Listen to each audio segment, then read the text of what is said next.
Hello friends, हम कर रहे थे ब्यूरोक्रेसी। लास्ट सेशन में हमने मैक्स वीवर की बेसिक आइडियाज की, कैरेक्टरिस्टिक्स, एलिमेंट्स एंड प्रिंसिपल्स के। एंड इस सेशन में ब्यूरोक्रेसी में मैक्स वीवर हैं, इनकी थ्योरी में टाइप्स ऑफ अथॉरिटी करेंगे। क्योंकि वीवर ने यही कहा है कि जब भी ब्यूरोक्रेसी होती है, ब्यूरोक्रेसी में क्या होता है, जो सीनियर हैं अपने सबॉर्डिनेट को ऑर्डर्स देते हैं एंड उनके सबॉर्डिनेट पूरा का पूरा ऑर्डर फॉलो करते हैं। तो सीनियर के पास अथॉरिटी कैसे आई? तो जो अथॉरिटी है, अथॉरिटी की कितनी टाइप्स हैं, जिस वजह से ब्यूरोक्रेट्स हैं अपने ऑर्डर को ओबे करवाते हैं। तो अथॉरिटी एंड ब्यूरोक्रेसी, इन दोनों का बहुत ही ज्यादा क्लोज रिलेशनशिप है। जो ऑर्डर्स सीनियर के द्वारा दिए जाते हैं are voluntary obeyed by the subordinates. Higher official के द्वारा जो भी ऑर्डर होंगे, ऑर्डर देना एक तरह से अथॉरिटी ही कहलाता है। तो सबॉर्डिनेट इनको फॉलो करते हैं। तो वो कहते हैं जितनी भी अथॉरिटी है जो लिजिटिमेट होनी चाहिए। तो मीनिंग लिजिटिमेट का मीनिंग है कि जो भी अथॉरिटी है वो लीगलाइज्ड होनी चाहिए। इसका मीनिंग ये हो गया कि हम आपको जो भी ऑर्डर दे रहे हैं वो लीगल होने चाहिए एंड आप वो माने, क्योंकि हमारे पास उसको मनवाने की अथॉरिटी है। इसीलिए वीवर क्या असर्ट करते हैं that there are 3 source of legitimacy. Meaning जो अथॉरिटी है, लिजिटिमेट अथॉरिटी की 3 सोर्सेस हो सकते हैं। इनमें से फर्स्ट आता है charismatic, then traditions, third one legality and rationality. तो इस तरह 3 टाइप्स की अथॉरिटी है वो मैक्स वीवर ने बताई है। इनमें से फर्स्ट आती है कैरिस्मेटिक अथॉरिटी। अगर हम कैरिस्मेटिक का मीनिंग देखें तो कैरिस्मेटिक का मीनिंग क्या होता है? एक पर्सन की पर्सनैलिटी से इन्फ्लुएंस होकर जो अथॉरिटी दी जाती है, इसको हम कैरिस्मेटिक अथॉरिटी कहते हैं। तो mode of exercise authority is based on the personal qualities of the leader. किसी भी लीडर को हम अथॉरिटी क्यों दे रहे हैं, इसका मोड क्या है? उसकी पर्सनल क्वालिटीज, उसकी जो स्पीच देता है, उसकी स्पीच की क्वालिटीज जिससे लोग उसको फॉलो करते हैं, उसकी पर्सनैलिटी ही सबसे इंपॉर्टेंट कोज बनती है। अगर हम अपनी हिस्ट्री में देखें, बहुत से लीडर हैं जिनके पीछे पूरी की पूरी दुनिया उनको फॉलो करनी स्टार्ट हो जाती है। अगर हम अपनी नेशनल मूवमेंट की बात करते हैं, महात्मा गांधी जी हो गए, नेहरू हो गए, सुभाष चंद्र बोस हो गए, आजाद हो गए, इतने सारे पर्सनैलिटी थी। वो लीडर कौन से थे? कैरिस्मेटिक लीडर थे। तो इन कैरिस्मेटिक लीडर की अथॉरिटी का मेन मोड कौन सा होता है? उनके पर्सनल क्वालिटीज। उनकी क्वालिटीज की वजह से लोग उनको फॉलो करते हैं। तो लोग बिलीव करते हैं in the magical powers, heroism of the leader. जो लीडर कह रहा है वो होगा ही होगा। ऑप्टिमिज्म की लहर को इंक्रीज करना भी इन लीडर का ही काम था। तो ये अथॉरिटी कैसी मिली है? कैरिस्मेटिक, उनकी पर्सनैलिटी की वजह से मिली है, उनकी क्वालिटी की वजह से मिली है, जिस वजह से लोग उनको फॉलो कर रहे हैं। लेकिन कैरिस्मेटिक अथॉरिटी है, इसमें कुछ प्रॉब्लम्स भी हैं। सक्सेशन की प्रॉब्लम आती है। सक्सेशन की क्या? जैसे एक लीडर की डेथ होगी, उसके बाद उसका सक्सेसर कौन बनेगा? तो ये बहुत बड़ी प्रॉब्लम है। और जो अथॉरिटी है अनस्टेबल अथॉरिटी है, ओपन अथॉरिटी है, लूज अथॉरिटी है। तो इसको हम ये नहीं कह सकते, इसमें स्टेबिलिटी आ सकती है। एंड इसमें कंस्ट्रेन क्या है? अथॉरिटी को यूज करने की लिमिटेशन क्या है? कहते हैं personal judgment of the leader. जितना लीडर को लगता है मुझको ये काम करना चाहिए या नहीं करना चाहिए, सिर्फ वो ही चीजें क्या बन सकती हैं? कंस्ट्रेन बन सकती हैं। अदरवाइज जो लीडर है, जिसको बहुत से लोग हैं प्रेफर कर रहे हैं, उनकी बात को मान रहे हैं, वो अपनी डिस्क्रिप्शन से कुछ भी कर सकता है। तो उसका कंस्ट्रेन सिर्फ वो ही खुद हो सकता है, अदरवाइज कोई भी नहीं हो सकता। तो ऐसे लीडर बहुत जल्दी क्या बन जाते हैं? मोनार्की में कन्वर्ट हो जाते हैं एंड यही डिक्टेटरशिप को इस्टेब्लिश कर लेते हैं। तो ये होगी कैरिस्मेटिक अथॉरिटी। देन उसके बाद सेकंड नंबर पर आती है ट्रेडिशनल अथॉरिटी। मैक्स वीवर कहते हैं ट्रेडिशनल अथॉरिटी जैसे मोनार्की के पास थी वो अथॉरिटी, इसमें लीडर या रूलर कौन होता है? इनहेरिटेड होता है। मीनिंग जो इनहेरिटेंस में था उसके बाद उसका सक्सेसर इनहेरिटेड क्या बन जाएगा? लीडर बन जाएगा। तो ऐसी अथॉरिटी को हम मोनार्की और ट्रेडिशनल अथॉरिटी कहते हैं। जहां पे किंग रूल था, पहले मोनार्की चलती थी।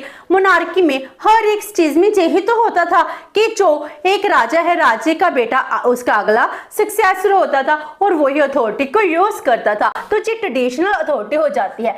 इसमें मोड ऑफ अथॉरिटी क्या होता है, तो इसमें कुछ नए लॉ हैं वो नहीं बनाए जाते, जो पहले से चल रहे हैं उसी के अकॉर्डिंग ही काम किया जाता है। इसीलिए वीवर क्या कहते हैं, जो लॉ हैं, लॉज को हम इनेक्टेड नहीं करते, laws are not enacted but these are found, हम इनको फाउंड करते हैं। जो पहले था हम देखते हैं कि पहले ऐसे हुआ था, चलो ठीक है अब ऐसे कर देते हैं। तो मोड ऑफ अथॉरिटी क्या होता है, कस्टम्स, यूजेस, नॉर्म्स, जो पहले चल रहा था, एक राजा लीडर है, उसके पहले इंसेस्टर्स ने जो किया अब वही करने लग जाता है। प्लस इसमें एक चीज और भी इंक्लूड हो जाती है, इसमें wider scope of indulgence of personal Vim, उसकी अपनी पर्सनल चॉइस है वो भी इंक्लूड हो जाती है। लेकिन जो ट्रेडिशनल होती है, मेनली कस्टम होते हैं और उसमें लीडर है अपनी मर्जी से कुछ भी ऐड कर सकता है। तो इसमें जो ऑर्गेनाइजेशनल फॉर्म होती है, क्योंकि ब्यूरोक्रेसी वर्क करी है, तो ब्यूरोक्रेसी में जो ऑर्गेनाइजेशन फॉर्म है, जो उसके ऑफिशियल्स होते हैं वो किस टाइप के होते हैं, कहते हैं वो दो तरह के हैं, एक फ्यूडल है, एक पैट्रिमोनियल है। फ्यूडल में क्या होता है, जो ऑफिशियल्स हैं इनके पास थोड़ी सी ऑटोनॉमी होती है, जी अपने डिसीजन खुद ले सकते हैं। लेकिन पैट्रिमोनियल में जो ऑफिशियल्स हैं, ब्यूरोक्रेट्स हैं, इनके पास कोई भी डिसीजन मेकिंग पावर नहीं होती, इनके पास कोई भी अथॉरिटी नहीं होती। एक तरह से जिस स्लेव्स ही होती हैं, जो मोनार्क है, मोनार्क ने जो कह दिया वो ही करना पड़ता है, अपने इनकम के लिए जो मोनार्क के ऊपर ही डिपेंड करते हैं। तो ट्रेडिशनल अथॉरिटी में पैट्रिमोनियल ऑर्गेनाइजेशन ऑफ ब्यूरोक्रेसी है, बहुत ज्यादा वर्क करती है। उसके बाद थर्ड वन आती है legality, rationality, authority. Legality theory को ही वो रैशनैलिटी थ्योरी मानते हैं। वीवर यही कहते हैं जो ये थ्योरी है ये सबसे इंपॉर्टेंट है, आज के टाइम में यही अथॉरिटी है वर्क करती है। तो इसमें मोड ऑफ अथॉरिटी कौन सा होता है, कहते इसमें सब कुछ लॉ के अकॉर्डिंग होता है। तो सब कुछ क्या होता है, लीगल आइस होता है। तो सब कुछ कैसे यूज होगा, लॉ के according, laws, rules, regulation, precedents जो पहले लॉ फॉर्म किए गए हैं तो वो क्या बन गए, मोड ऑफ अथॉरिटी बन गए। लीगलिटी, लीगल से ही लॉ बन गया, रूल्स रेगुलेशन बन गए एंड प्रेसिडेंट्स बन जाते हैं। एंड इसमें जो स्ट्रक्चर ऑफ अथॉरिटी है ये क्या होता है, स्टेबल होता है, रैशनल होता है, एफिशिएंट होता है। जैसे हम पहले कैरिस्मेटिक में करते हैं, इसमें अनस्टेबल स्ट्रक्चर था, लेकिन इसमें स्ट्रक्चर कौन सा है, इसमें स्ट्रक्चर टोटली स्टेबल है, क्योंकि सब कुछ लॉ के अकॉर्डिंग ही हो रहा है, लोग उसको बहुत अच्छे से प्रेफर कर रहे हैं और मान रहे हैं। इसमें ब्यूरोक्रेट्स भी रैशनल होते हैं, एफिशिएंट होते हैं, इनको हम कॉम्पिटिटिव एग्जाम्स के थ्रू अपॉइंट करते हैं तो एफिशिएंसी इंक्रीज होती है। एंड इसमें सक्सेशन है वो कैसे होता है, थ्रू इस्टेब्लिश प्रोसीजर। लॉ है वो पहले से बने हुए हैं, इनमें पता है हाई ऑफिशियल कौन से होंगे, उनके अपॉइंटमेंट का कैसे क्राइटेरिया है, लोअर का कैसे क्राइटेरिया है। आज के टाइम में जितने भी ब्यूरोक्रेसी में हम इलेक्ट करते हैं, मेरिट बेस्ड सिलेक्शन होती है या फिर प्रमोशन होती है, सब कुछ इसको मिक्सचर करते हैं। तो पहले से प्रोसीजर क्या है, इस्टेब्लिश किया गया है। तो इसी तरह लीगैलिटी एंड रैशनैलिटी में, अथॉरिटी में सक्सेशन किया जाता है। एंड इसमें कंस्ट्रेंट क्या सा होता है, इसमें कंस्ट्रेंट है इम्पर्सनल बॉन्ड, मीनिंग जो भी हायर ऑफिसर है तो वो क्या कर सकते हैं, अपनी अथॉरिटी को ऑफिस कैपेसिटी में यूज कर सकते हैं, पर्सनल काम के लिए अपनी अथॉरिटी को यूज नहीं कर सकता है। जो तो वैसे ही सबसे बेस्ट होगी कि एक ऑफिसर अपनी पर्सनल फीलिंग के अकॉर्डिंग ना ही कोई काम करेगा, ना ही अपनी अथॉरिटी को इंडिविजुअल कैपेसिटी पर यूज करेगा, ना ही इंडिविजुअल कैपेसिटी पर कोई डिसीजन लेगा।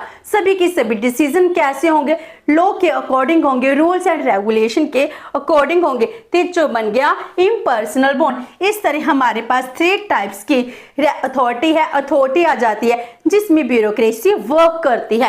एंड इसमें जो मैक्स वीवर हैं वो क्या कहते हैं, जो भी तीनों अथॉरिटी हैं इनमें से सबसे बेस्ट कौन सी है, लीगलिटी एंड रैशनैलिटी अथॉरिटी सबसे बेस्ट है।